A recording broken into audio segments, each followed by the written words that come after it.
नमस्कार मेरे प्यारे साथियों, मैं हूं मिस्टर एक्स और उम्मीद करता हूं आप सभी एकदम बढ़िया से होंगे। तो साथियों, आज की जो स्टोरी है वह राजस्थान से जुड़ी हुई है और यह दो बहनों की बहुत ही ज्यादा दर्दनाक और बहुत ही भयानक घटना है।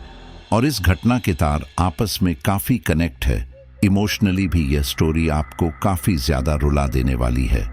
जिन चीजों के बारे में इंसान कभी सोचता भी नहीं है, वैसी चीज भी कभी कभी हमारे साथ हो जाती है।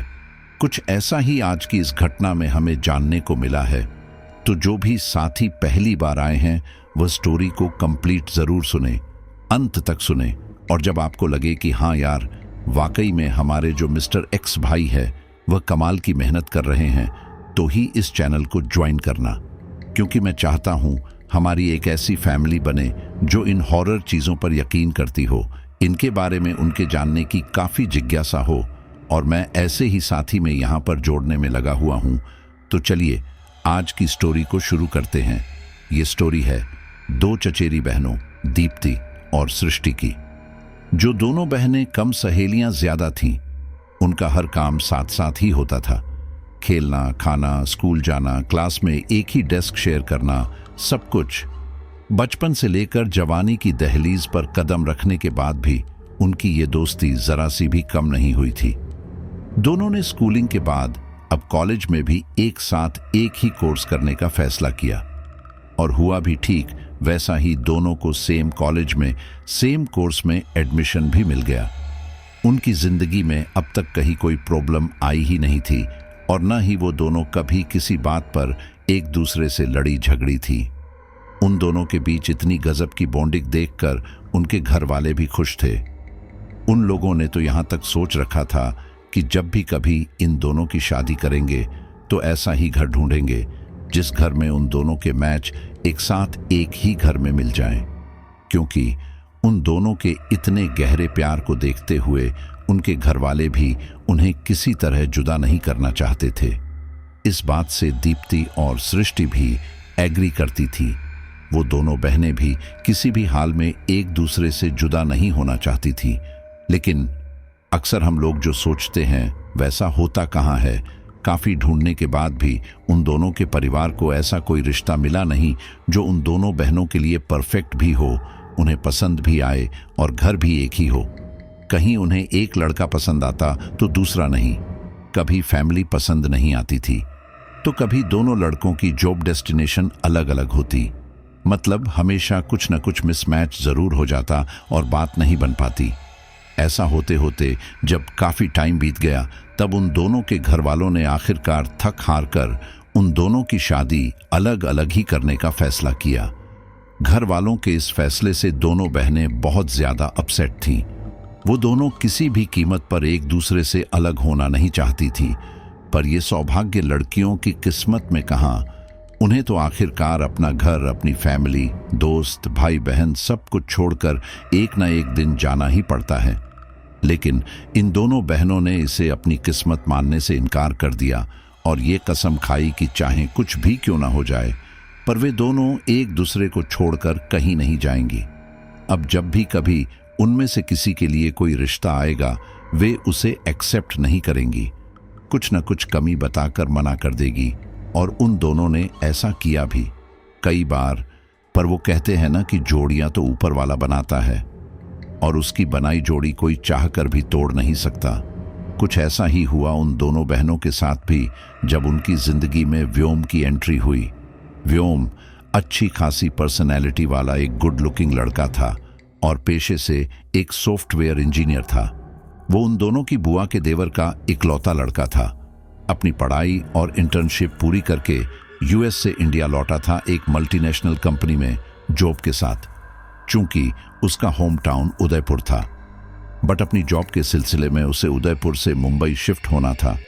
उसके पेरेंट्स भी इस बात से खुश थे, बट चाहते थे कि मुंबई शिफ्टिंग के साथ अगर उसकी शादी भी हो जाए तो बात बन जाए। इसी सिलसिले में उन्होंने व्योम के लिए रिश्ते तलाशने भी शुरू कर दिए। अब व्योम का रिश्ता दीप्ति और सृष्टि की बुआ के थ्रू उन दोनों के पेरेंट्स के पास भी आया। उन दोनों के पेरेंट्स भी व्योम जैसे सुंदर, डैशिंग और अच्छा कमाने वाले लड़के को ही अपना दामाद बनाना चाहते थे। इसलिए दोनों परिवारों ने उन लोगों को जोधपुर अपने घर पर इनवाइट किया। सृष्टि और दीप्ति के कजिन मतलब बुआ के लड़के आशीष ने व्हाट्सएप पर उन दोनों को व्योम की फोटो भी भेजी, पर वो दोनों तो अपनी धुन की पक्की थी, इसलिए उसकी फोटो को बिना देखे ही डिलीट कर दिया और ये तय कर लिया कि चाहे कुछ भी हो जाए हम इस रिश्ते के लिए एग्री नहीं करेंगे। लगभग एक हफ्ते बाद जब व्योम को अपने ऑफिस से छुट्टी मिली तब वो मुंबई से उदयपुर लौटा और अपने पेरेंट्स के साथ दीप्ति और सृष्टि के घर जोधपुर पहुंचा। उन दोनों की बुआ मतलब व्योम की ताई जी, ताऊ जी, उनका बेटा आशीष, ये सब लोग भी उनके साथ ही थे। वहां दीप्ति और सृष्टि के घर जोधपुर में एक फेस्टिवल जैसा माहौल बना हुआ था। उन दोनों के परिवार वाले ये चाहते थे कि उनकी बेटी की शादी व्योम से हो जाए। वही वो दोनों बहनें तो व्योम से मिलना भी नहीं चाहती थी, लेकिन अब कुछ नहीं हो सकता था। व्योम का परिवार जोधपुर उनके घर आ पहुंचा था। ऐसे में उन दोनों के परिवार वालों ने दबाव देकर उन दोनों को व्योम से मिलने के लिए राजी कर लिया। घर वालों के दबाव में वो दोनों बहनें व्योम के साथ मेहरानगढ़ फोर्ट और कायलाना लेक घूमने जाने के लिए राजी हो गई। तब पहली बार उन दोनों की नजर व्योम पर पड़ी। व्योम को पहली नजर देखते ही उसकी लाजवाब पर्सनैलिटी और स्मार्टनेस से वो दोनों की दोनों बहनें इंप्रेस हो गई और दोनों मन ही मन उसे चाहने लगी। उसके साथ पूरा दिन बिताने के बाद तो दोनों बहनें उसकी दीवानी ही हो गई थी। वो दोनों बहनें तो व्योम की दीवानी हो गई थी, लेकिन उसके मन में कौन बसा था ये कोई नहीं जानता था। दोनों से मिलने के बाद भी उसने भी डिसाइड किया कि वो किससे शादी करेगा।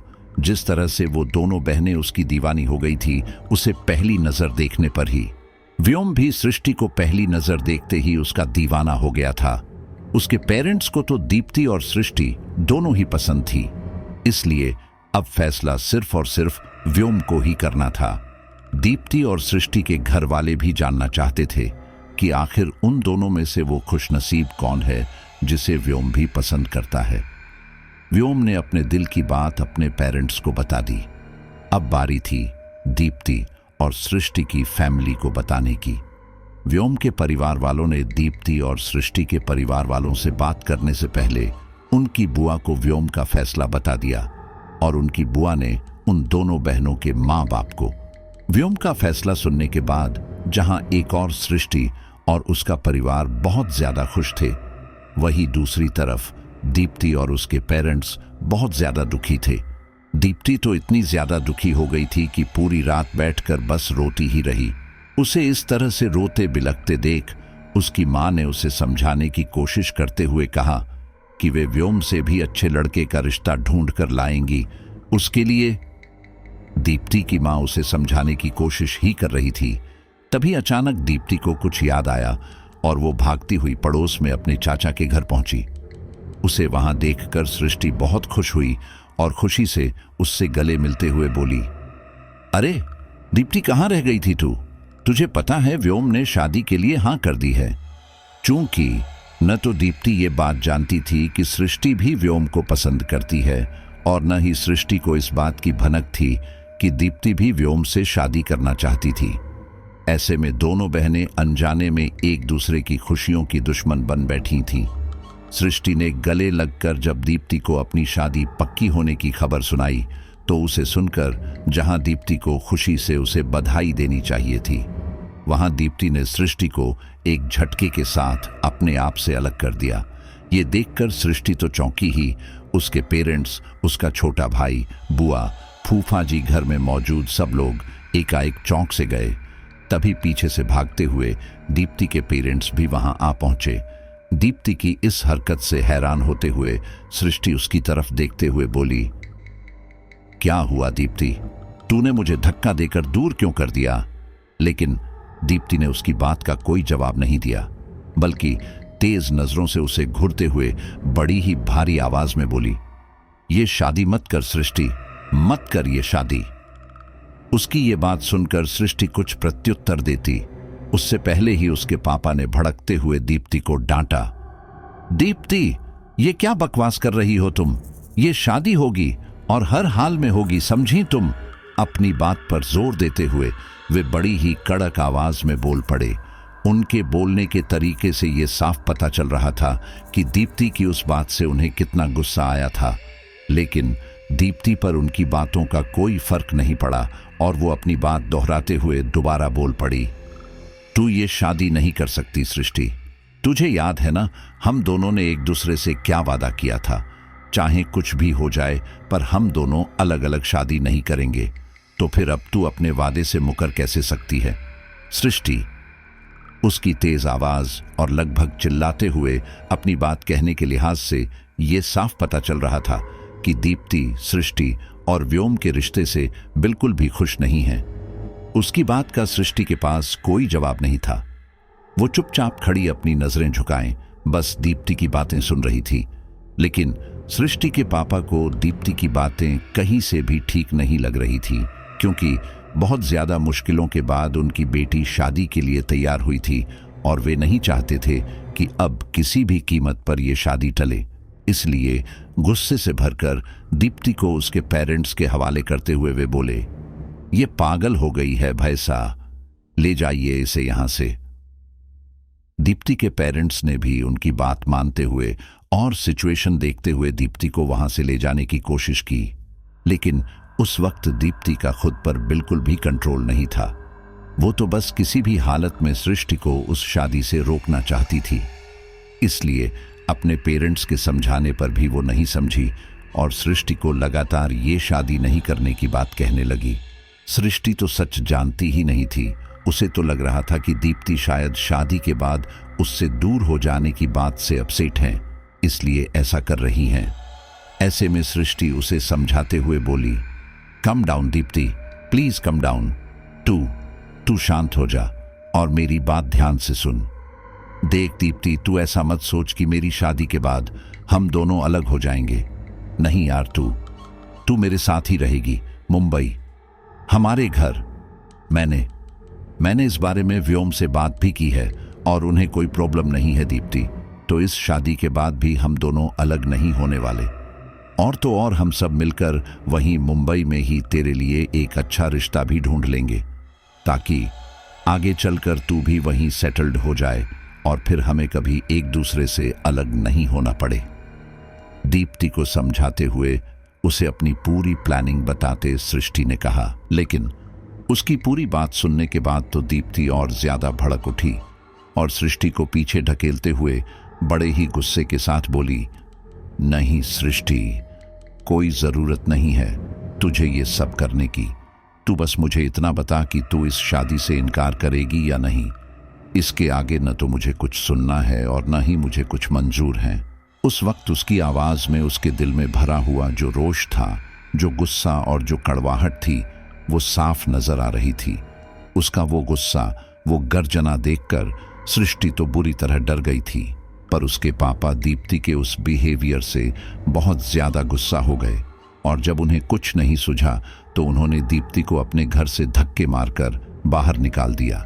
लेकिन घर से निकाले जाने पर भी दीप्ति जोर जोर से चिल्लाते हुए बस यही कह रही थी, ये शादी मत कर सृष्टि, ये शादी मत कर। उसके इस नॉन एक्सेप्टेबल बिहेवियर को देखकर सृष्टि अंदर तक हिल गई थी। उसे समझ नहीं आ रहा था कि अचानक दीप्ति को ऐसा क्या हो गया है जो वो इस तरह से रिएक्ट कर रही है। खैर, जो भी हो, उस दिन के बाद न तो सृष्टि के पेरेंट्स ने उन दोनों को मिलने दिया और न ही दीप्ति के माँ बाप ने। यहाँ तक कि सृष्टि के शादी के दिन तो दीप्ति के पेरेंट्स ने उसे उसके ही रूम में लॉक कर दिया था, ताकि वो बाहर निकलकर शादी में कोई प्रॉब्लम न क्रिएट कर दें। वहीं दूसरी तरफ सृष्टि अपनी जिंदगी की सबसे बड़ी खुशी अपनी सबसे अच्छी सहेली, अपनी इकलौती बहन के साथ शेयर न कर पाने की वजह से बहुत ज्यादा दुखी थी। पर अब कुछ हो भी नहीं सकता था। आखिरकार सृष्टि और व्योम की शादी बिना दीप्ति की मौजूदगी के ही संपन्न हो गई और दीप्ति से बिना मिले ही विदा होकर सृष्टि अपने ससुराल उदयपुर आ गई। सृष्टि की विदाई हो जाने के बाद जब दीप्ति के पेरेंट्स ने उसके बेडरूम का दरवाजा खोला तो देखा कि दीप्ति अपने कमरे में मौजूद ही नहीं थी। वो अपने कमरे की खिड़की से ग्रिल के स्क्रू निकालकर उसे हटाकर वहां से भाग निकली थी। ये सब देखकर दीप्ति के पेरेंट्स के पैरों तले से जमीन ही खिसक गई। ऐसी सिचुएशन में वे अब आगे क्या करें और क्या न करें। दीप्ति को कहां ढूंढे, उन्हें कुछ समझ नहीं आ रहा था। उन दोनों के तो हाथ पांव ही फूल गए थे। ऐसे में जब दीप्ति के पिताजी को कुछ नहीं सूझा तो वे भागते हुए अपने छोटे भाई मतलब सृष्टि के पिताजी के पास पहुंचे और उन्हें जाकर सब कुछ बताया। ये सारी बातें सुनते ही सृष्टि के पिताजी ने थोड़ी सी भी देर नहीं की। वे उनका बेटा शुभम और शुभम के एक दो दोस्तों की मदद से दीप्ति को ढूंढने के लिए निकल पड़े। उन्होंने अपने आसपास कॉलोनी में, रेलवे स्टेशन, बस स्टेशन, सब जगह छान मारी, पर दीप्ति उन्हें कहीं नहीं मिली। ऐसे में अब उन लोगों के पास पुलिस स्टेशन जाकर कंप्लेन करने के अलावा कोई और चारा भी नहीं था। लेकिन पुलिस में कंप्लेन करने से वे लोग कतरा रहे थे, क्योंकि पुलिस में कंप्लेन करते ही बात आसपास फैल जाती और इससे सब जगह दीप्ति की बदनामी होती, क्योंकि आसपास के सब लोग जानते थे कि कैसे दीप्ति ने सृष्टि की शादी का जमकर विरोध किया था। वो इस शादी से नाखुश थी। लोगों ने तो चुपचाप खुसर पुसर करते हुए उन दोनों बहनों के साफ सुथरे रिलेशन को भी कुछ और ही नाम दे दिया था। ऐसे में अगर अब दीप्ति के घर से भाग जाने की बात सामने आती तो उसकी कितनी बदनामी होती, यही सोचकर घर वालों ने एक रात का इंतजार करने का फैसला किया। उन्हें लगा कि दीप्ति नाराज होकर घर से निकली है तो हो सकता है शायद सुबह तक खुद ब खुद लौट आए। शादी के खुशी वाले माहौल में एकदम गम के बादल छा गए थे। एक बेटी विदा होकर चली गई थी और दूसरी का कहीं कोई अता पता नहीं था। दीप्ति के पेरेंट्स का तो रो रो कर बुरा हाल हो रहा था और सृष्टि के माँ बाप किसी तरह उन्हें ढांढस बंधाने में लगे थे। खैर, जैसे तैसे रोते बिलखते वो रात गुजरी। अगले दिन सुबह हुई और सुबह से दोपहर, लेकिन दीप्ति का कहीं कोई अता पता नहीं था। उसके परिवार वाले उसके इंतजार में बैठे थे, लेकिन दूसरे दिन दोपहर तक भी जब वो लौटकर नहीं आई तब मजबूरन उन लोगों को पुलिस स्टेशन जाकर कंप्लेन दर्ज करवानी पड़ी। लेकिन नियति ने तो शायद कुछ और ही सोच रखा था। दीप्ति के गुमशुदा होने की कंप्लेन लिखवाने के लिए जैसे ही वे लोग पुलिस स्टेशन पहुंचे और उन्होंने पुलिस वालों को दीप्ति का हुलिया, उम्र, हाइट, बॉडी आदि चीजों की जानकारी दी, तब पुलिस वाले उन्हें मोर्ग, शवालय में लेकर गए, जहां एक 25-30 साल की लड़की की डेड बॉडी रखी हुई थी। उसका चेहरा पूरी तरह से डिस्ट्रॉय हो चुका था। एक हाथ और एक पांव भी बॉडी से कटकर अलग हो चुके थे। ऐसे में उस डेड बॉडी की पहचान बहुत मुश्किल हो रही थी। पर जब पुलिस ने उस डेड बॉडी के पास मिली चीजें जैसे अंगूठी, कान की बाली, गले की चैन और खून से भीगे कपड़ों के चीथड़े जो उसी रंग के थे जैसे दीप्ति के पेरेंट्स ने पुलिस को बताया था, उन्हें दिखाएं। अब ये सारी चीजें देखने के बाद तो वैसे भी उन तीनों, दीप्ति के पिता, सृष्टि के पिता और उनका बेटा शुभम की हालत खराब हो गई थी। उसमें से कुछ चीजों को तो शुभम और दीप्ति के पिता ने पहचान लिया था, पर वे कंफर्म नहीं कर पा रहे थे और दीप्ति की मां और चाची पुलिस स्टेशन आए नहीं थे। ऐसे में उस लाश की पहचान के लिए उन लोगों को भी मोर्ग में बुलवाया गया, जहां उन दोनों ने दीप्ति के कपड़े और उसकी बाकी चीजें पहचान ली। लेकिन उस लाश के पास वो बैग और सामान नहीं मिला था जिसे लेकर दीप्ति घर से भागी थी। उसके कपड़े, उसके लीगल डॉक्यूमेंट्स, उसका और सृष्टि का कुछ पुराना सामान, फोटो फ्रेम्स, कुछ पैसे, छोटी मोटी ज्वेलरी वगैरह वगैरह। ऐसे में पुलिस अब तक जिसे एक सुसाइड केस मान रही थी वो डकैती और मर्डर के केस में बदल गया। पुलिस ने थ्योरी दी कि शायद रात को जब दीप्ति घर से भागी होगी तभी किसी लुटेरे बदमाश ने उसका पीछा किया होगा और उसका सामान लुटने की फिराक में उसे ट्रेन के सामने धक्का दे दिया होगा, जिससे उसकी दर्दनाक मौत हो गई।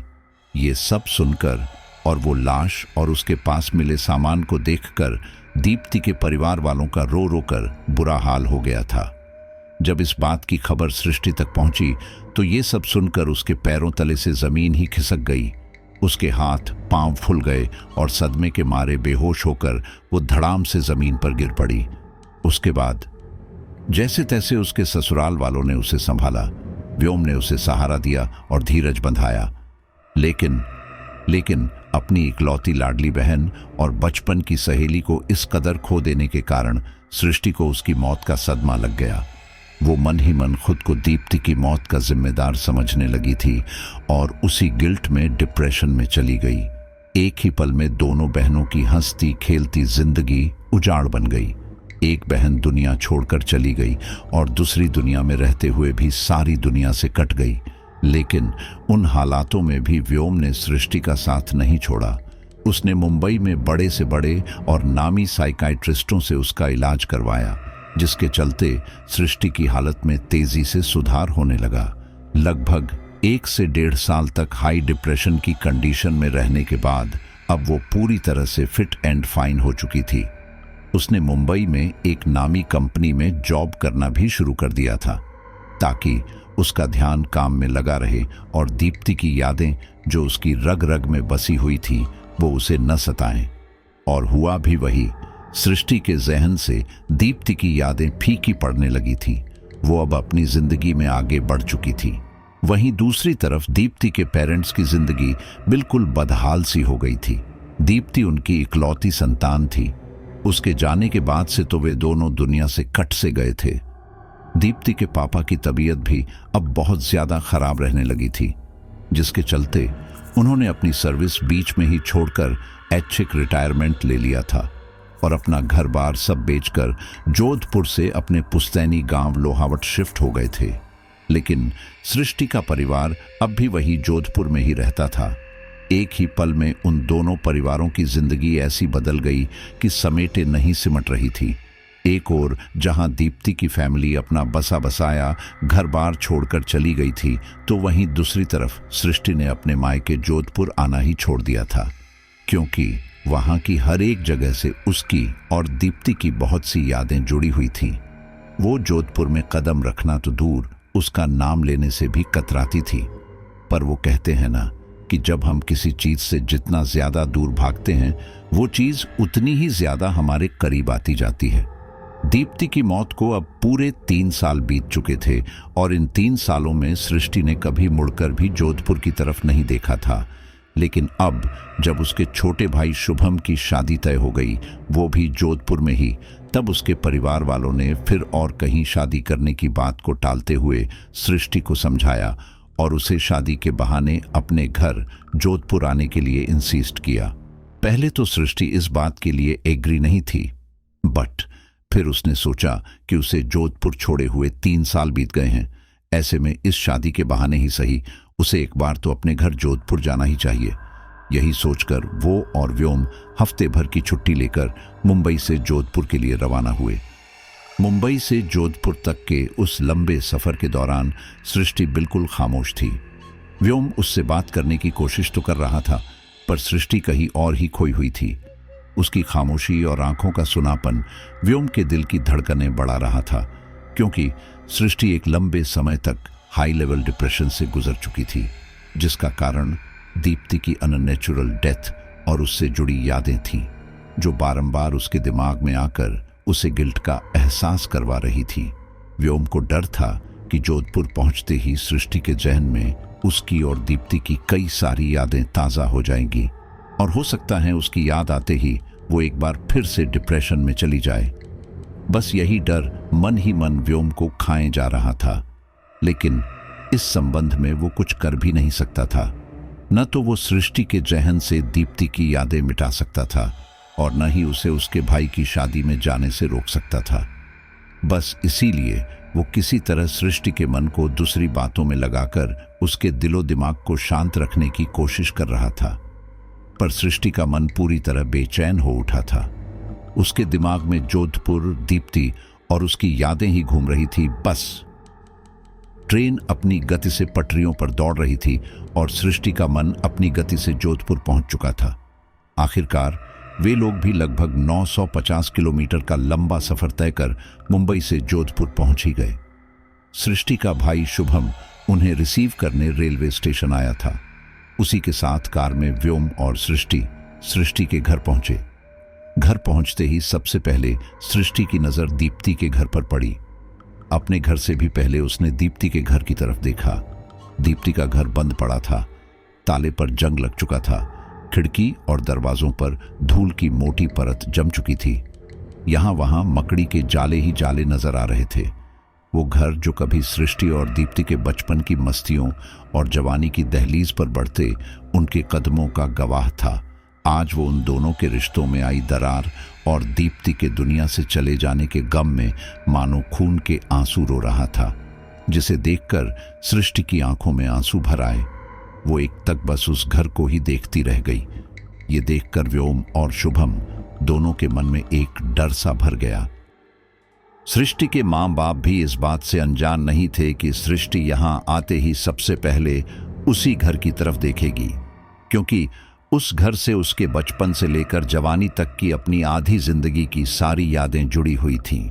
इसलिए गाड़ी की आवाज़ सुनते ही सृष्टि की माँ और उसके पिता जल्दी से अपने घर से बाहर आए और यहाँ वहाँ की बातें करते हुए जल्दी से सृष्टि को अपने घर के अंदर ले गए।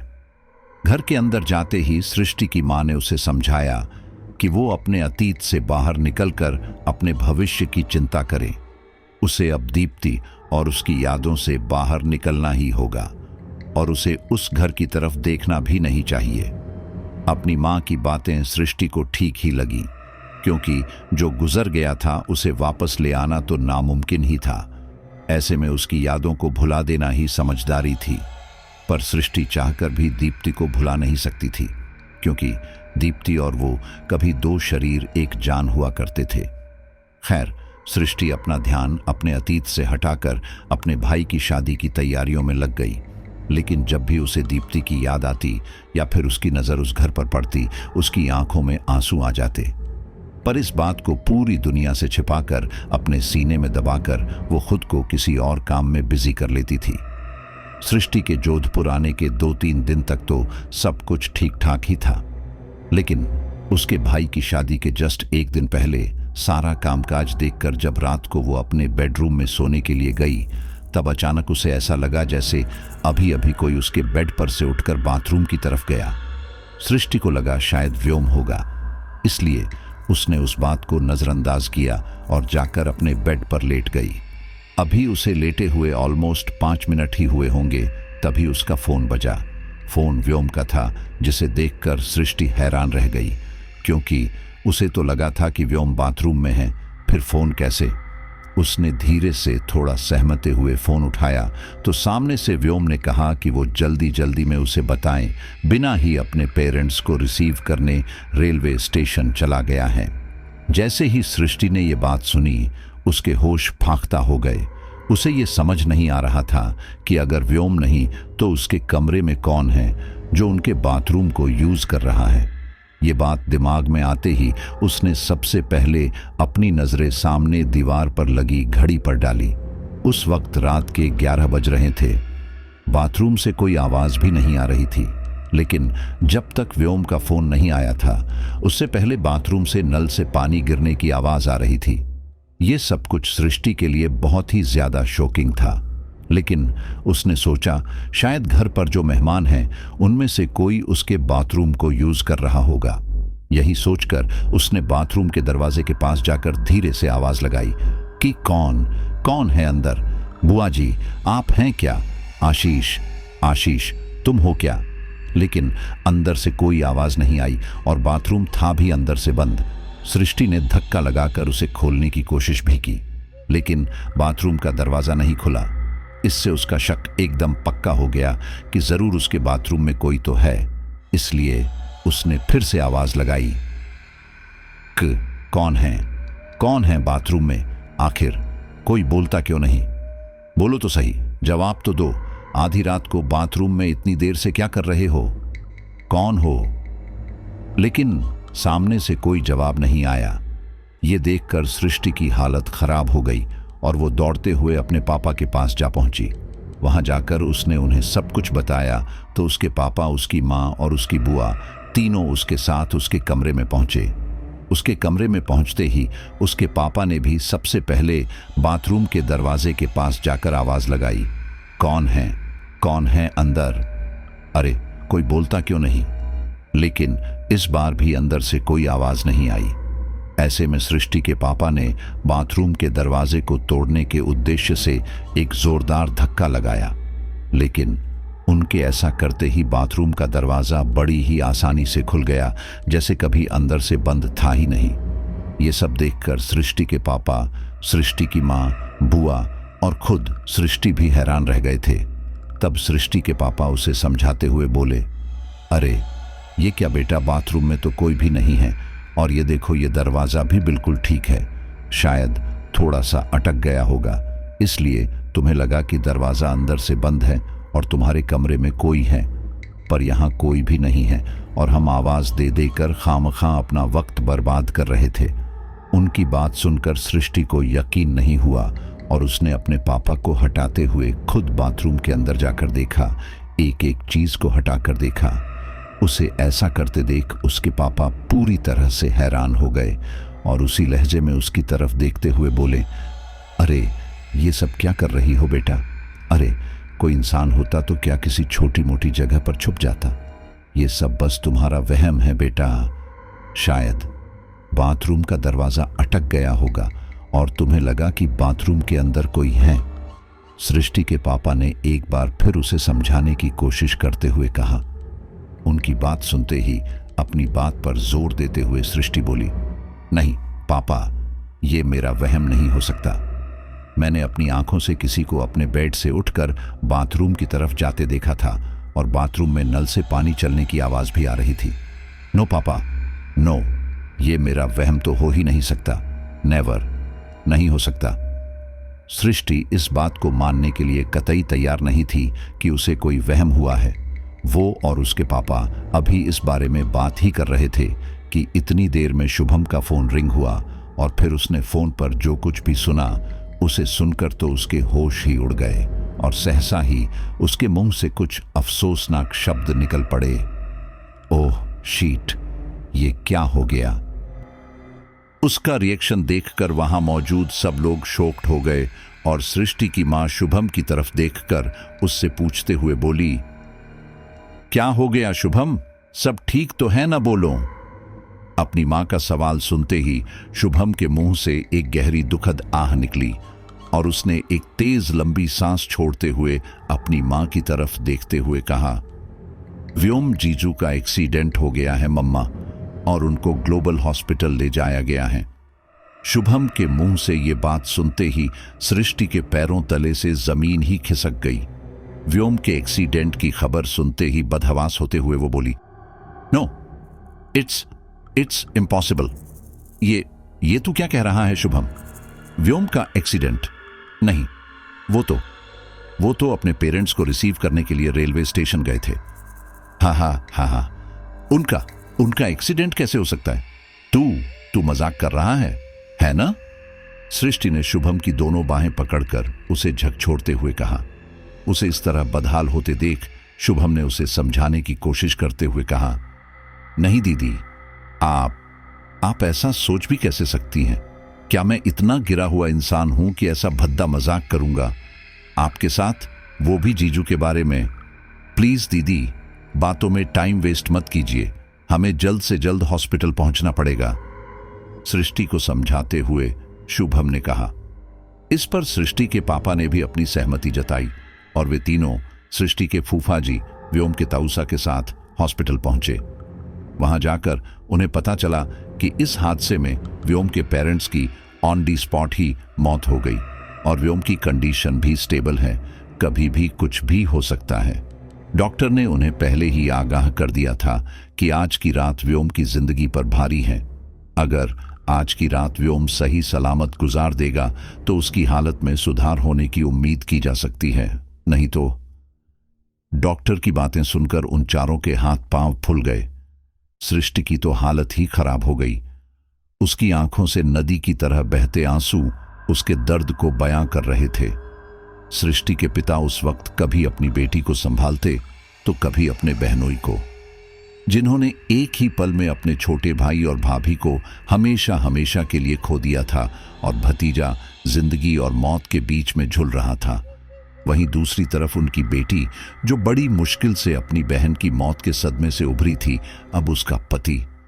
वो अच्छी तरह से जानते थे कि अगर इस हादसे में व्योम को कुछ भी हुआ तो सृष्टि उस सदमे को बर्दाश्त नहीं कर पाएगी। वो अपनी जिंदगी में सबसे ज्यादा अहमियत रखने वाली अपनी बहन को तो खो चुकी थी, बट व्योम के सहारे वो उस सदमे से बाहर निकल आई थी। पर अब जब खुद व्योम ही उस हालत में जा पहुंचा था जहां उसके जिंदा बचने की उम्मीद लगभग न के बराबर थी, ऐसे में अब सृष्टि किसके सहारे खुद को संभाल पाएगी? यही सोच सोचकर उनका दुख बढ़ता ही जा रहा था। वहीं दूसरी तरफ सृष्टि, जो व्योम की ऐसी हालत देखकर रो रही थी। अब डॉक्टर के कहे अनुसार कि आज की रात व्योम की जिंदगी की सबसे भारी रात है और इसी रात पर उसकी जिंदगी और मौत दोनों टिके थे। सृष्टि को कुछ समझ में नहीं आ रहा था कि आखिर उसके साथ हो क्या रहा है। जो भी लोग उसे सबसे ज्यादा प्यारे हैं, एक के बाद एक उससे दूर होते जा रहे हैं। ये दुख उसे मन ही मन खाए जा रहा था। उस वक्त सृष्टि की जो हालत थी, ऐसी सिचुएशन में इंसान को बस एक ही सहारा नजर आता है और वो सहारा है भगवान का। वहां उस अस्पताल में देवी मां का एक छोटा सा मंदिर था। सृष्टि वहीं जाकर माता के सामने व्योम की जिंदगी की सलामती की प्रार्थना करने लगी। उनसे व्योम की जिंदगी की भीख मांगने लगी। हर एक गुजरता पल सृष्टि और उसके परिवार के लिए भारी हो रहा था। सृष्टि पूरी रात माता रानी के सामने हाथ जोड़े बैठी रही और मन ही मन उनसे अपने व्योम की सलामती की प्रार्थना करती रही। लेकिन जैसे जैसे रात गहराती जा रही थी, व्योम की हालत और ज्यादा खराब होती जा रही थी। रात के लगभग 2-2:30 बजे के आसपास तो व्योम की हालत बहुत ज्यादा खराब हो गई। अचानक से वो तेज तेज सांसें लेने लगा, जैसे उसकी सांसें बस उखड़ने ही वाली हों। डॉक्टर नर्स उसके हार्ट को प्रेस करने की कोशिश कर रहे थे ताकि किसी तरह उसकी उखड़ती सांसों को रोक सकें, लेकिन उसकी पल्स लगातार गिरती जा रही थी। धड़कन भी कम होते होते बिल्कुल लास्ट स्टेज पर आ गई थी। ये सब देखकर डॉक्टर समझ गए थे कि व्योम का आखिरी वक्त आ गया है। वहीं दूसरी तरफ ये सब देखकर शुभम बेहद घबरा गया और वो तेजी से मंदिर की तरफ भागा, जहां बैठकर सृष्टि अपने पति की सलामती की दुआ मांग रही थी। दीदी दीदी दीदी, जल्दी चलिए, जल्दी चलिए, दीदी जीजू के पास। सृष्टि के पास आकर हांफते हुए वो बोला। उसे इस तरह बदहवास हालत में देखकर सृष्टि की भौहें तन गई। सृष्टि ने ऑलमोस्ट चिल्लाते हुए उससे पूछा कि क्या हुआ शुभम? तू इतना घबराया हुआ क्यों है? सब ठीक है ना? तेरे जीजू ठीक है ना? बोलना। उसके सवाल सुनते ही बेहद घबराई हुई लड़खड़ाती हुई सी आवाज में शुभम बोला, नहीं, जीजू ठीक नहीं है दीदी, आप प्लीज चलिए उनके पास। उसकी बात सुनते ही सृष्टि के पैरों तले से जमीन ही खिसक गई और वो बदहवास होकर सीधे आईसीयू की तरफ भागी।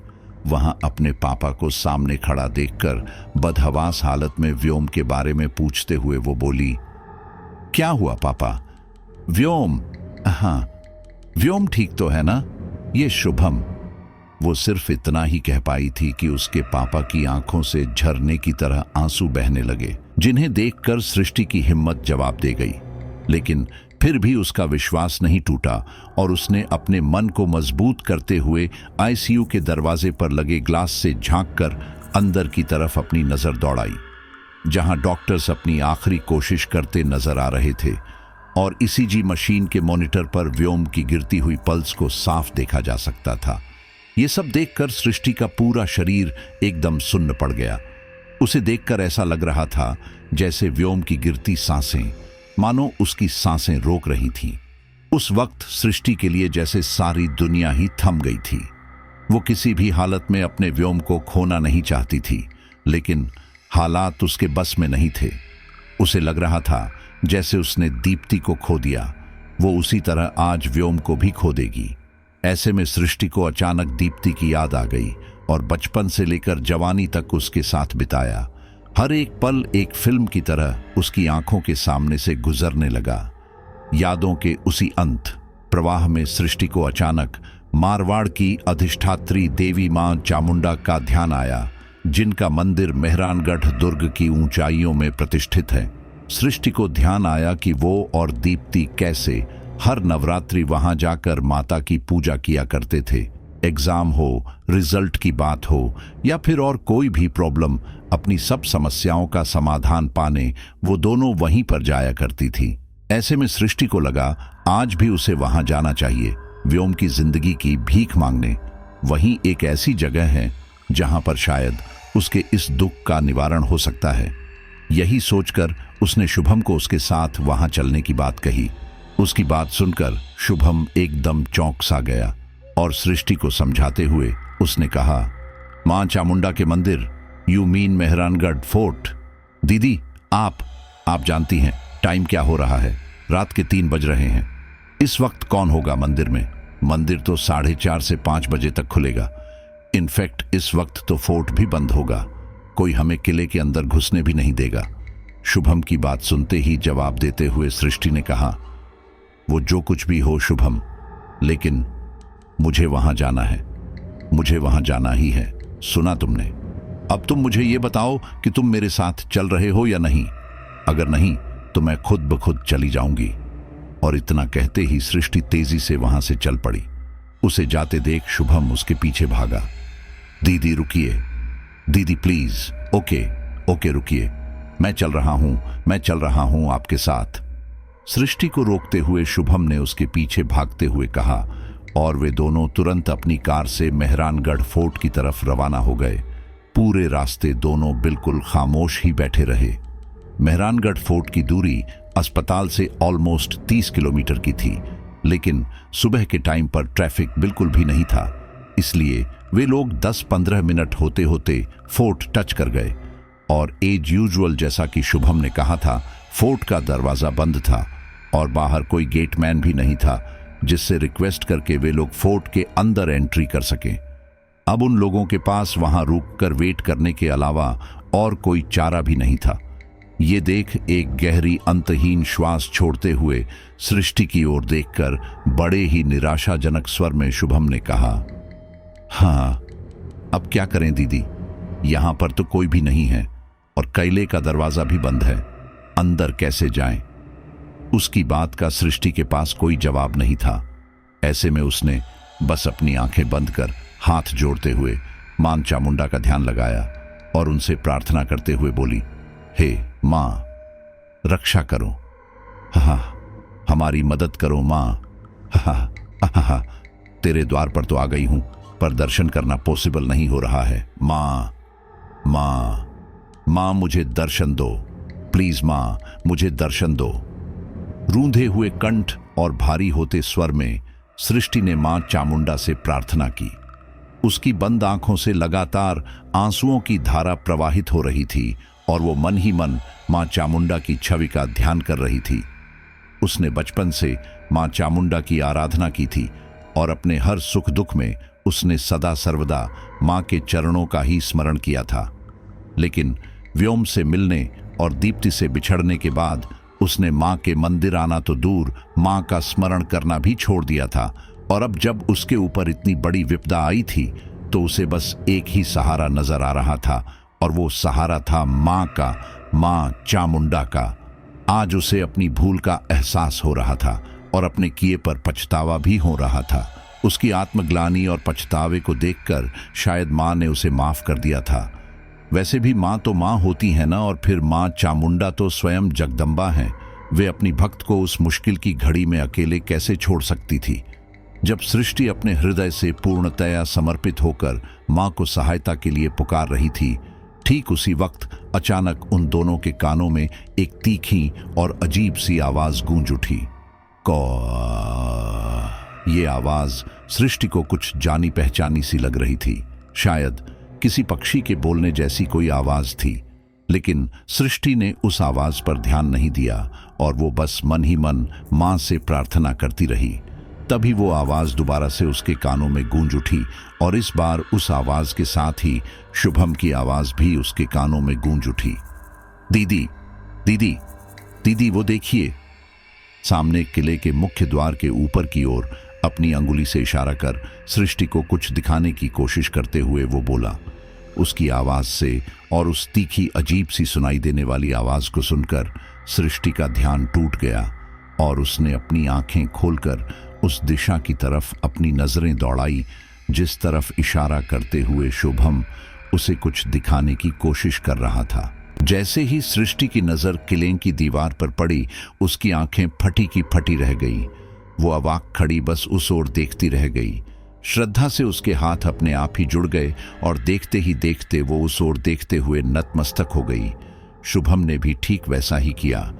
अपनी आंखों में आंसू भरते हुए सृष्टि उस ओर देखते हुए नतमस्तक होकर पुनः प्रणाम करते हुए बोली, thank you so much Mata Rani, thank you so much मुझे दर्शन देने के लिए, मेरी आस्था की लाज रखने के लिए। अब मुझे पूरा यकीन हो गया है कि मेरा व्योम अब पूरी तरह से ठीक हो जाएगा। अब उसे कुछ नहीं हो सकता, अब उसे कुछ नहीं हो सकता। उसे ऐसा करते देख शुभम बोला, आप ठीक कह रही हैं दीदी, हमें भले ही मां के मंदिर तक जाने का मौका नहीं मिला, पर यह हमारी खुशकिस्मती है कि मां ने हमें खुद किले के द्वार पर विराजमान होकर अपने दर्शन दिए हैं। अब तो दुनिया की ऐसी कोई भी ताकत नहीं है जो हमारे व्योम जीजू का बाल भी बांका कर सके। उसकी बात सुनते ही शुभम की ओर देखते हुए सृष्टि ने कहा, हाँ शुभम, अब हमें और देर नहीं करनी चाहिए। हमें मां का आशीर्वाद मिल गया है, अब हमें जल्दी से जल्दी हॉस्पिटल पहुंचना चाहिए। वहां फूफा जी और पापा अकेले होंगे और हमारा इंतजार कर रहे होंगे। शुभम ने भी सृष्टि की बात में अपनी सहमति जताई और उन दोनों ने एक बार फिर मां को प्रणाम किया और तुरंत वहां से उल्टे पैर हॉस्पिटल के लिए रवाना हो गए। हॉस्पिटल पहुंचते ही सृष्टि के पापा ने उन दोनों से पूछा कि इस तरह आनन फानन में वो दोनों कहां गए थे। उन दोनों के फूफा जी भी सृष्टि की तरफ देखते हुए बोले, तुम इस तरह अचानक कहां चली गई थी सृष्टि? वो भी तब जब व्योम की कंडीशन इतनी ज्यादा क्रिटिकल हो गई थी। तुम्हें सिचुएशन समझनी चाहिए थी ना बेटा। ऐसे वक्त में तुम उसे इस तरह अकेला छोड़कर कैसे जा सकती हो? उनकी बात सुनते ही सृष्टि उनकी नजरों से नजरें मिलाकर उनके हाथों को थामते हुए बोली, समझती हूं फूफा जी, इसीलिए तो यहां से चली गई थी। उसकी ये बात न तो उसके फूफा जी की समझ में आई और न ही उसके पापा को। वे दोनों अवाक खड़े बस उसकी ओर देखते रह गए। उनकी मन स्थिति सृष्टि अच्छी तरह से समझ रही थी, इसलिए अपनी बात स्पष्ट करते हुए वो आगे बोली, हाँ, मैं मेहरानगढ़ गई थी पापा, मां के दर्शन करने, उनसे व्योम की सलामती की प्रार्थना करने। उन दोनों की दुविधा दूर करते हुए सृष्टि ने कहा। उसकी बात सुनते ही उसके पापा ने अपनी घड़ी देखी और फिर आश्चर्य से सृष्टि और शुभम की तरफ अपनी निगाहें दौड़ाते हुए वे बोले, मेहरानगढ़, पर वो तो इस वक्त बंद होगा ना बेटा। फिर तुम दोनों ने मां के दर्शन किए कैसे? क्या बिना दर्शन लिए ही लौट आए हो तुम दोनों? अभी उनका बस इतना पूछना भर ही था कि शुभम उनकी बात को बीच में ही काटते हुए बोला, हम मां के दर्शन करके आए हैं पापा, और खास बात तो ये है कि मां ने बंद किले के द्वार पर आकर खुद हमें दर्शन दिए हैं। ये बात कहते हुए शुभम के चेहरे पर और उसके हाव भावों में जो कॉन्फिडेंस, जो एक्साइटमेंट दिखाई पड़ रहा था, उसे देख उसके पापा और फूफा जी दोनों एकदम से हैरान होकर रह गए। लेकिन उसकी कही इन बातों ने सृष्टि के पापा और फूफा जी दोनों को बहुत ज्यादा कंफ्यूज भी कर दिया था। उन्हें समझ ही नहीं आ रहा था कि आखिर शुभम कहना क्या चाहता है। मां ने उन्हें खुद दर्शन दिए और वो भी बंद किले के द्वार पर आकर। शुभम की ये बात वाकई में हैरान करने वाली थी। ऐसे में शुभम के पापा ने गुस्से में उसे झिड़कते हुए कहा, ये क्या बकवास कर रहे हो तुम शुभम? तुम्हें शर्म नहीं आती ऐसी सिचुएशन में ऐसा फिजूल मजाक करते हुए? अपने पापा को गुस्से में देख शुभम का पक्ष लेते हुए सृष्टि ने कहा, इसे डांटिए मत पापा, ये ठीक कह रहा है, मां ने हमें सच में दर्शन दिए हैं। सृष्टि की इस बात ने तो उसके पापा और फूफा जी को और ज्यादा हैरान कर दिया था। ये क्या बोल रही हो तुम सृष्टि? बेटा, कैसे हो सकता है ये? तब सृष्टि अपनी बात स्पष्ट करते हुए बोली, मां ने हमें चील के रूप में दर्शन दिए हैं पापा। आप तो जानते हैं ना कि मेहरानगढ़ दुर्ग के ऊपर या जोधपुर शहर पर जब भी कोई विपत्ति आई है, मां ने हमेशा वहां इसी रूप में आकर अपने भक्तों को दर्शन दिए हैं और इस शहर को हमेशा विपत्तियों से बचाए रखा है। मेरी उनमें हमेशा से आस्था रही है और मैं जानती हूं कि वे मेरे व्योम को कुछ नहीं होने देंगी पापा, कुछ नहीं होगा उन्हें। हाँ, कहते हुए सृष्टि ने एक गहरी आह भरी और उसके सब्र का बांध टूट गया। वो फफक रो पड़ी। उसे रोते देख उसके पापा और फूफा जी की आंखों में भी आंसू आ गए। शुभम से भी अपनी बहन की ये हालत देखी नहीं जा रही थी, लेकिन फिर भी उसे ढांढस बंधाने की कोशिश करते हुए वो अपने अंदाज में बोल पड़ा, आप पागल हो सृष्टि दीदी। जब आपको पता है कि माँ ने हमें दर्शन दिए हैं तो अब यमराज में भी वो ताकत नहीं कि वे हमसे हमारे व्योम जीजू को छीन सकें। आप तो बचपन से माँ की भक्त रही हैं ना, तो क्या अब आपको विश्वास नहीं है उन पर जो इस तरह से रो रही हों? कहते हुए शुभम ने एक तरह से सृष्टि को डांट ही दिया था। वास्तव में उसकी डांट कोई डांट नहीं थी, सृष्टि के प्रति उसका गहरा प्रेम था। जैसे जैसे उन लोगों की वो रात गुजर गई और धीरे धीरे व्योम की हालत में सुधार होने लगा, लेकिन वो अभी इस परिस्थिति में नहीं था कि अपने पेरेंट्स का अंतिम संस्कार कर सकें। ऊपर से उसकी उस हालत में उसे ये न्यूज़ देना भी ठीक नहीं था। इस खबर से उसे सदमा लगा सकता था। सृष्टि के घर वालों और उसके फूफा जी और बुआ के सामने अब एक और बड़ी समस्या खड़ी हो गई थी।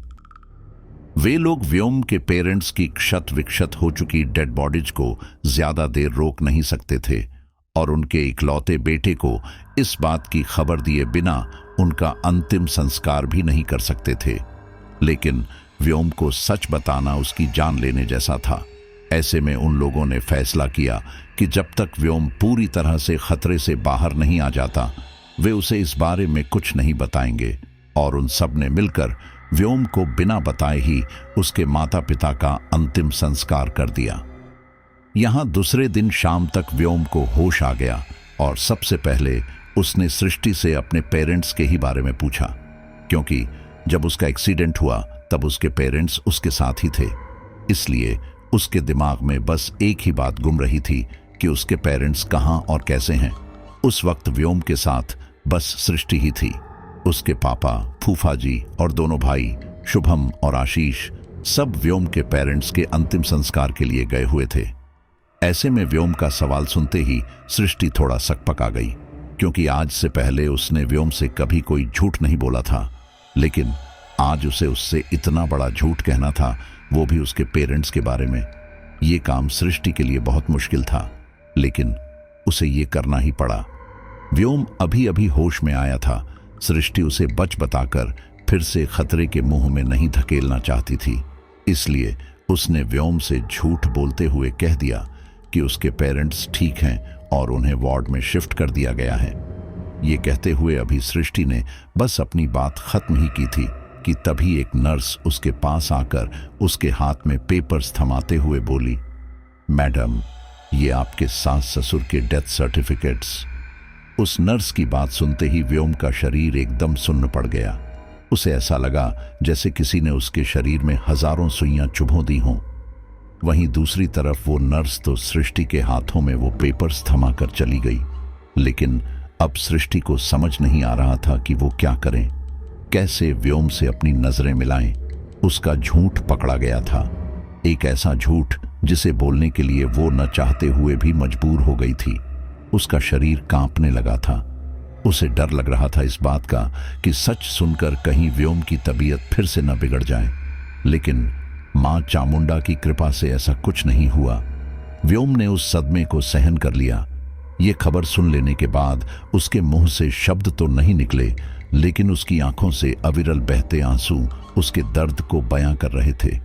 उसे इस तरह से टूटते देख सृष्टि भी बेहाल हो रही थी, लेकिन वो जानती थी कि अगर उसने हिम्मत हार ली तो व्योम उस सदमे से कभी उभर नहीं पाएगा। इसलिए उसे दिलासा देने की कोशिश करते हुए वो बोली, व्योम, संभालो खुद को। अगर तुम इस तरह से टूट गए तो मेरा क्या होगा? हाँ हाँ हाँ, मैं जानती हूं कि ये सदमा बर्दाश्त करना इतना आसान नहीं है, लेकिन तुम्हें हिम्मत तो करनी ही पड़ेगी ना। जो हो गया हम उसे बदल नहीं सकते व्योम, प्लीज संभालो खुद को। कहते हुए सृष्टि ने व्योम के हाथ को थाम लिया। सृष्टि की बात सुनकर व्योम ने ठहरी सी निगाहों से उसकी तरफ देखा। उस वक्त उसकी आंखों में बस एक सूनापन नजर आ रहा था। उसे उस खालीपन से अपनी ओर देखते हुए देख उससे बात करने की कोशिश करते हुए सृष्टि ने कहा, ये सब कैसे हुआ व्योम? सृष्टि का सवाल सुनते ही व्योम की आंखों में एक बार फिर आंसू आ गए और वो सृष्टि की तरफ उन्हीं सूनी हुई निगाहों से देखते हुए बोला, पता नहीं सृष्टि, गाड़ी के आगे अचानक से एक लड़की आ गई और उसे बचाने के चक्कर में कार डिवाइडर पर चढ़कर पलट गई।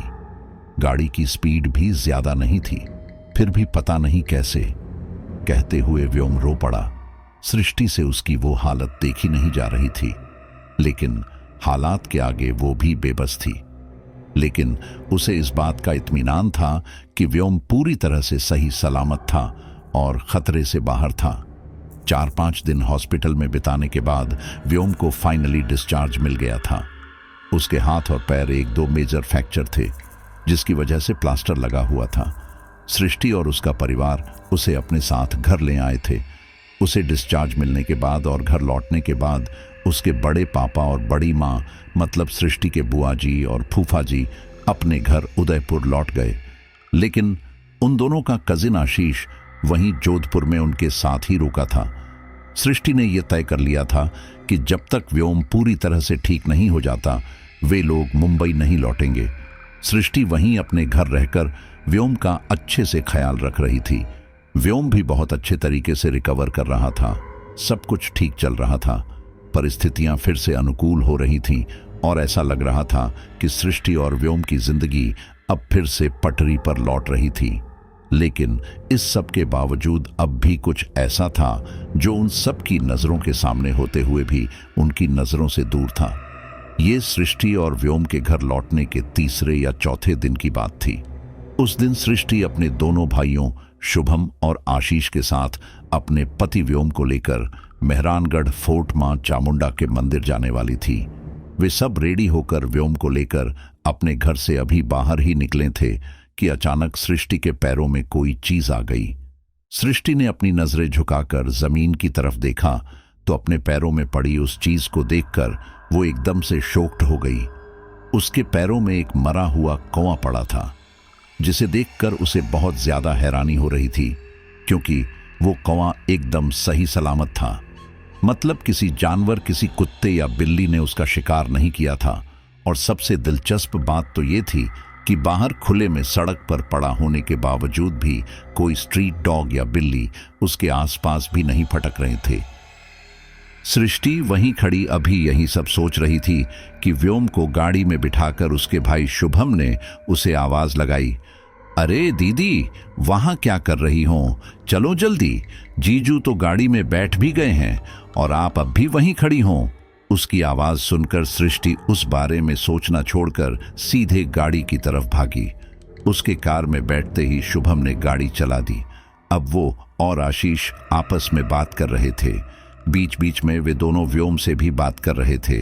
व्योम भी उनसे बात कर रहा था, लेकिन सृष्टि बिल्कुल खामोश बैठी थी, ऐसे जैसे उन लोगों की बातों से उसका कोई लेना देना ही ना हो, या फिर वो वहां मौजूद ही ना हो।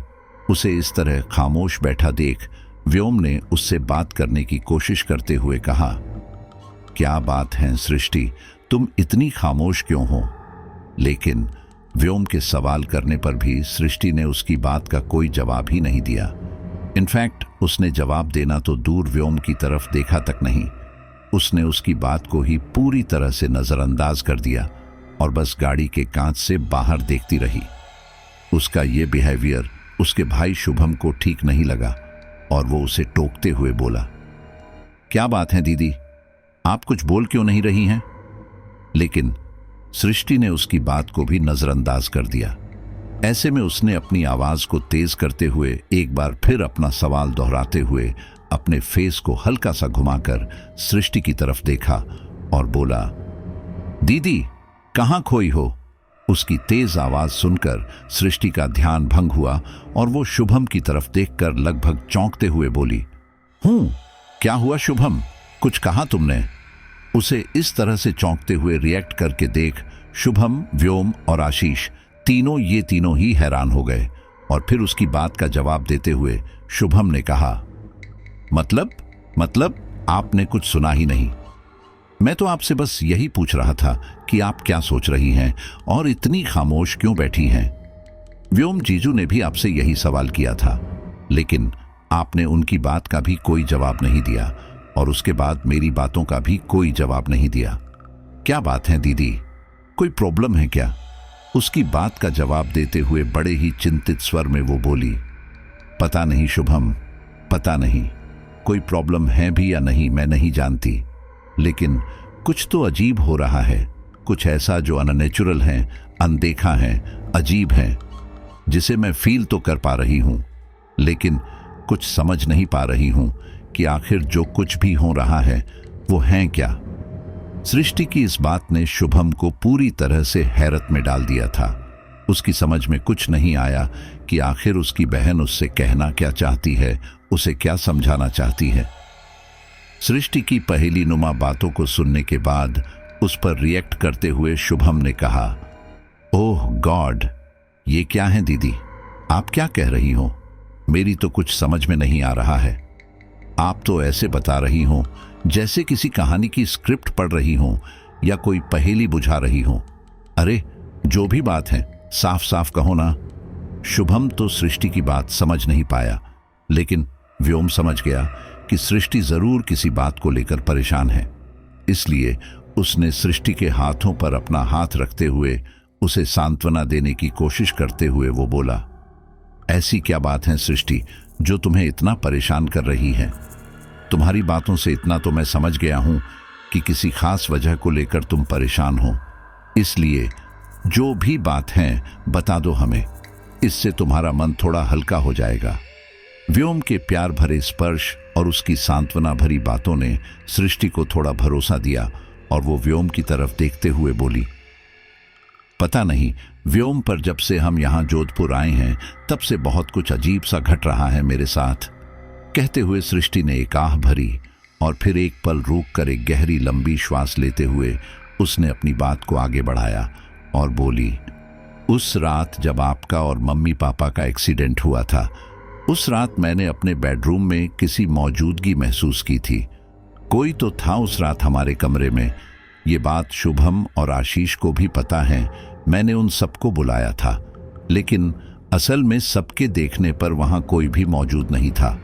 फिर जब हॉस्पिटल में आपने बताया कि आपकी गाड़ी के सामने अचानक कोई लड़की आ गई थी, लेकिन वहां जहां आपका एक्सीडेंट हुआ था उस जगह पर न तो कोई लड़की इंजर्ड मिली और न ही किसी लड़की ने पुलिस और एम्बुलेंस को इन्फॉर्म किया था।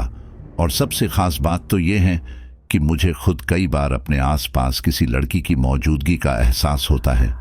ऐसा लगता है जैसे मेरे आसपास कोई दूसरी औरत मौजूद है।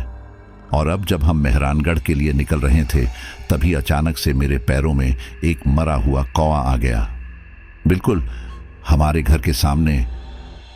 कहते हुए वो थोड़ा ठहरी और फिर इस बारे में अपने मन की चिंता व्यक्त करते हुए उसने आगे कहा, ये सब क्या है व्योम, मेरी तो कुछ समझ में नहीं आ रहा। जब पहली बार मैंने अपने कमरे में किसी की मौजूदगी का अनुभव किया था तब आपका इतना बड़ा एक्सीडेंट हो गया, मम्मी पापा हमें छोड़कर चले गए, आप अब तक इंजर्ड हो और अब वो मेरा हुआ कौवा। मुझे डर लग रहा है व्योम, मुझे बहुत डर लग रहा है।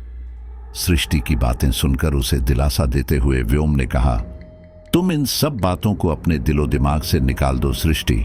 कभी कभी बहुत ज्यादा सोचने और स्ट्रेस लेने की वजह से इंसान को हेलुसिनेशन हो जाते हैं। शादी की तैयारियों में बिजी रहने की वजह से तुम्हारा दिमाग थका हुआ था, शायद इसीलिए तुम्हें वो सब दिखा जो वहां कमरे में मौजूद ही नहीं था। और दूसरा रही मेरे एक्सीडेंट की बात, तो महज एक इत्तेफाक था बस, और कुछ नहीं।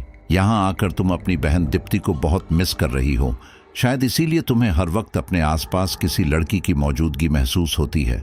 और रही उस मरे हुए कौए की बात, उसमें तो कुछ भी ताज्जुब करने जैसा नहीं है सृष्टि। वो कौआ किसी भी चीज से मर सकता है, शायद वो बीमार होगा या फिर किसी बड़े पक्षी ने जैसे चील या बाज ने झपट्टा मारा होगा उस पर और उस वजह से गिरकर वो मर गया होगा। और बाद में उस बड़े पक्षी को नजर नहीं आया। कुछ भी हो सकता है डियर, इसमें इतना ज्यादा सोचने या परेशान होने वाली क्या बात है। अपने मन से सारे वहम निकालकर शांत हो जाऊं और इन सब चीजों के बारे में मत सोचो। जो होना था सो हो गया, और जो आगे होने वाला है वो हमें पता नहीं। तो फिर इन सब चीजों के बारे में सोचकर स्ट्रेस लेने का क्या फायदा। भूल जाओ सब कुछ और रिलैक्स हो जाऊं, सृष्टि को समझाते हुए व्योम ने कहा। शुभम और आशीष ने भी व्योम की बातों में अपनी सहमति जताई और सृष्टि को इस बारे में ज्यादा न सोचने की हिदायत दी। उन सब की बातें सुनकर और उन पर गौर करने के बाद सृष्टि को भी लगने लगा कि शायद वे लोग जो कह रहे हैं वही सच हैं। उसे जो कुछ भी दिखा और जब कुछ भी महसूस हो रहा है वो महज उसका वहम है, सच नहीं। यही सोचकर उसने भी इस बारे में सोचना बंद कर दिया। लेकिन क्या ऐसा करना सही था? क्या वाकई में सृष्टि को जो दिखाई दिया था, जिसे उसने फील किया था, क्या वास्तव में वो सब उसका वहम ही था या इसके पीछे कोई और ही राज छिपा हुआ था? साथियों, जैसा कि आप सोच पा रहे हैं वैसा ही मैं सोच रहा हूं कि इन सभी चीजों के पीछे एक बहुत बड़ी भयानक वजह हो सकती है। वजह तो आप सभी को पता है कि इन सब के पीछे कोई नकारात्मक ताकत है जो उनको नुकसान पहुंचाना चाहती है। लेकिन भला इन्होंने अपने जीवन में ऐसा किसी के साथ कुछ गलत नहीं किया, तो ऐसी कौन सी ताकत है जो उनको नुकसान पहुंचा रही है और उनके माँ बाप के जीवन को खत्म कर दिया है? इतना जरूर हमें पता है कि वह एक लड़की की रूह है, और जो मैं सोच पा रहा हूं अगर आप वही समझ रहे हैं तो फिर ऐसा भी क्यों है? क्या वह चीज एक्चुअल में धरती पर जीवित है लेकिन उसकी आत्मा अभी यहाँ पर भटक रही है, या और कोई काली तांत्रिक शक्तियों का इन चीजों पर इस्तेमाल किया जा रहा है? ये हम बहुत जल्द इसके नेक्स्ट पार्ट में जानने वाले हैं। तब तक के लिए वेट कीजिए। और मैं आपको को एक ज़रूरी बात बता दूं कि बहुत ही भयानक साधना जिसे कहते हैं वो है भैरवी साधना। वह स्टोरी मैं आपके लिए लेकर के आ चुका हूं, लेकिन वह स्टोरी ओनली फॉर मेंबर्स के लिए है, क्योंकि उस स्टोरी में बहुत ही ज़्यादा तंत्र मंत्र और तांत्रिक क्रियाओं का इस्तेमाल किया गया है, जिसे हम खुले तौर पर पब्लिक में बोल नहीं सकते, क्योंकि उस वजह से हमारे ऊपर कुछ भी एक्शन आ सकता है। तो अगर आप उस स्टोरी को सुनना चाहते हैं तो मेंबरशिप को ज्वाइन कीजिए, और सच्ची कह रहा हूं आपको उसमें कुछ ऐसा जानने को मिलेगा जो आपने कभी सोचा भी नहीं होगा। चलिए अब अपने कुछ साथियों को धन्यवाद देते हैं। अनीता खरवार गुजरात, राकेश चौरसिया अमृतसर, सलमान आगरा, कुलदीप अलीगढ़, राजू दिल्ली, पूनम धानक राजकोट, अमानत नसीम कोलकाता, प्रीति शुक्ला प्रयागराज। सभी का बहुत बहुत धन्यवाद। मिलते हैं अगली स्टोरी पर।